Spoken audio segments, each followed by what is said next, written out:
একদিকে শুনানি বন্ধ করলেন বিধায়ক, অপরদিকে ধনিয়াখালীতে 3.5 ঘন্টা বন্ধ থাকলো শুনানি। সেখানে তৃণমূল এসআইআর শুনানি বন্ধ করে দেন তৃণমূল বিধায়ক। বিএলএ 2 ঢুকতে দেওয়ার দাবি অসীমা পাত্রের। ধনিয়াখালীর ছবিটা দেখাচ্ছি আপনাদের।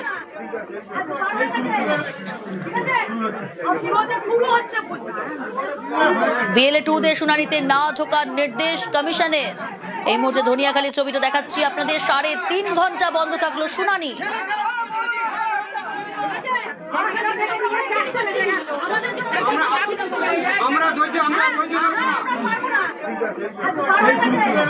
আরো ডিটেল জানাবে রানা, রয়েছে আমার সঙ্গে টেলিফোন লাইনে। রানা, ধনিয়াখালীর ছবিটা দেখছি, সেখানেও বিএলএ 2 ঢুকতে না দেওয়া এসআইআর শুনানি বন্ধ করে দিলেন তৃণমূল বিধায়ক।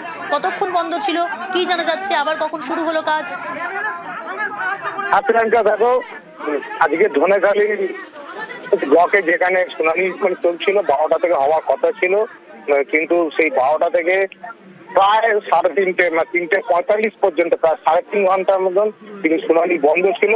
যেখানে ধনেখালীর বিধায়ক অসীমা পাত্রর যে অভিযোগ, যেখানে বিএলওর বাড়ি বাড়ি যখন যাওয়ার সময় বিএলও পুরা যদি সাথে করে তাদের বাড়ি যেতে পারে, তাহলে শুনানি কেন্দ্রে প্রতিটা হিয়ারিং এর সময় কেন কোনো বিএলও 2 থাকতে পারবে না, এই দাবিতে তিনি সরব হয়ে রীতিমতো তিনি বিডিওর সাথে গিয়ে দফা বৈঠক করেন, কাজ বন্ধ করে দেন যে শুনানি হবে না।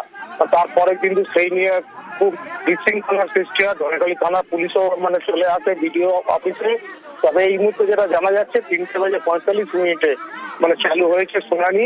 তবে ভোটাররা কিন্তু নাজেহাল, যেহেতু শুনানির তাদের ডাক পড়েছিল বলে প্রত্যেক ভোটারই দূর দূরান্ত থেকে ভোরবেলা তারা সকাল থেকে এসে লাইন দিয়েছিল।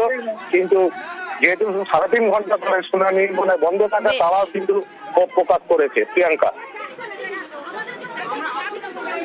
যেখানে বিএলএ 2 অ্যালাউ করেছে সেখানে কাজ চলছে, যেখানে বিএলএ 2 অ্যালাউ করেনি সেখানে কাজ বন্ধ। যখন বিএলও বাড়ি বাড়ি যায় তখন বিএলএ 2 কে অ্যালাউ করেছিল বাড়ি বাড়ি যাওয়ার জন্য, তাহলে কেন আজকে হিয়ারিং এ সে বিএলএ 2 থাকবে না? তার অর্ডার কপি কোথায়? যে থাকতে পারবে না সেই অর্ডার কপি দেখাক, তাহলে সেটা আমরা মেনে নেব। কিন্তু তার আগে বিএলএ 2 কে অ্যালাউ করতে হবে। প্রায় 3.5 ঘন্টা বন্ধ থাকলো শুনানি। আর এতেই বিরক্ত ভোটাররা। বেলা 12টায় শুরু হয় শুনানি। 8 ঘন্টা শুনানি চলার পরই হিয়ারিং বন্ধ করেন তৃণমূল বিধায়ক। সকাল থেকে দীর্ঘ লাইনে অপেক্ষা। শুনানি ফের চালু হয় 4টে নাগাদ। ভোটারদের ক্ষোভ চরমে।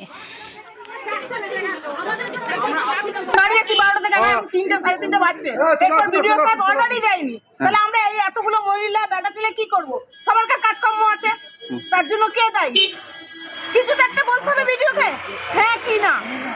এখন কাজ বন্ধ আছে, এখন সবই বন্ধ। তো বাড়িতে সংসার ছেড়ে বসে আছি, এখন 3টে বেজে গেলে এখনো কোনো কিছুই করা যাচ্ছে না। তাহলে আমাদের কি আর সংসার ধর্ম নেই? ছেলেপুলে নেই বাড়িতে? এখন কাজ বন্ধ আছে। এখন